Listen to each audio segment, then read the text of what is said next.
On utilise tous les jours la boucle for en Python. Mais qu'est-ce qui se passe vraiment derrière? Aujourd'hui, on va soulever le capot pour découvrir le mécanisme super ingénieux qui fait tourner tout ça. Voilà, une ligne de code qu'on a dû écrire des milliers de fois. C'est simple, c'est propre, ça fait le job. Mais justement, cette simplicité, elle cache un système vraiment bien pensé. Mais est-ce qu'on s'est déjà arrêté une seconde pour se demander comment ça marche au fond? Comment Python fait pour passer d'un élément au suivant comme ça, sans jamais se perdre? Eh bien, c'est exactement ce qu'on va décortiquer. Allez, on plonge dans le vif du sujet. Cette fameuse magie, en réalité, elle a un nom officiel, c'est le protocole d'itération. Et pour le comprendre, il faut d'abord rencontrer ces deux acteurs principaux. La clé de voûte de tout ce système, c'est de bien faire la différence entre ce qu'on appelle un itérateur et un itérateur. Ça se ressemble, mais leurs rôles sont bien distincts. Alors, pour faire simple, l'itérable, c'est le contenant. Pensez à un livre, par exemple. L'itérateur, lui, c'est l'outil qui va nous aider à le parcourir et qui se souvient où on en est, un peu comme un marque-page qui sait exactement à quelle page on s'est arrêté. Le boulot de l'itérable, c'est assez simple. C'est de nous donner un itérateur dès qu'on lui demande. En coulisses, la première chose que la boucle for fait, c'est appeler la méthode spéciale _iter sur notre objet.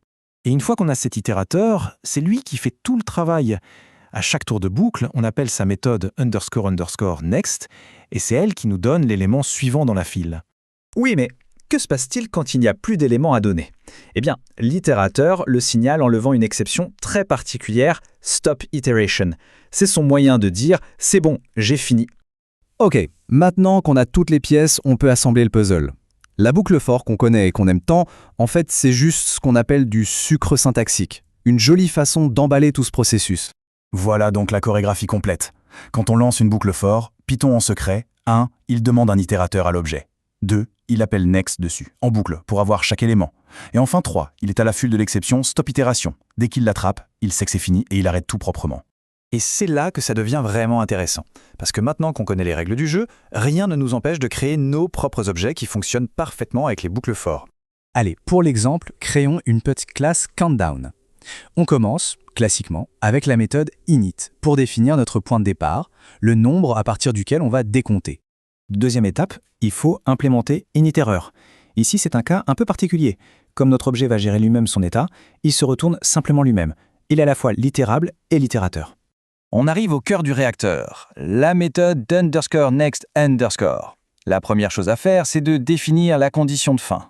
Si notre compteur passe en dessous de 0, alors on lève l'exception stop iteration. C'est le signal de fin. Et si le décompte n'est pas terminé? Eh bien, on renvoie simplement la valeur actuelle et, très important, on décrémente notre compteur pour être prêt pour le prochain appel. C'est tout. Et voilà le résultat. Notre objet countdown parle maintenant le même langage que Python. On peut le glisser dans n'importe quelle boucle for et ça fonctionne comme par magie. Bon, mais au final, pourquoi est-ce que tout ce mécanisme est si fondamental? La réponse, elle tient en un concept clé. L'évaluation paresseuse. L'idée, c'est de ne jamais traiter une donnée tant qu'on n'en a pas absolument besoin. Pour bien comprendre, imaginons qu'on doive analyser un fichier de logs, un fichier qui pèse 10 gigaoctets. C'est énorme.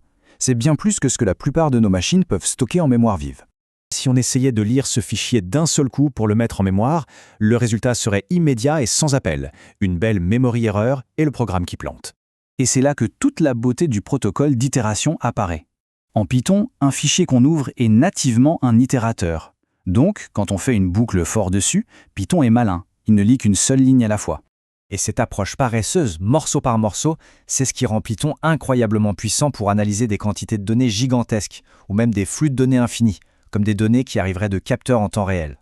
Donc pour résumer tout ça, le protocole d'itération, ce n'est pas juste un détail technique, c'est vraiment le moteur secret qui rend nos boucles for à la fois si simples à écrire et si puissantes pour gérer n'importe quel volume de données. Maintenant qu'on a vu comment ça marche, la question intéressante à se poser est la suivante.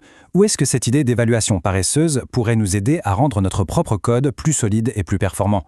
C'est une excellente piste de réflexion pour nos prochains projets.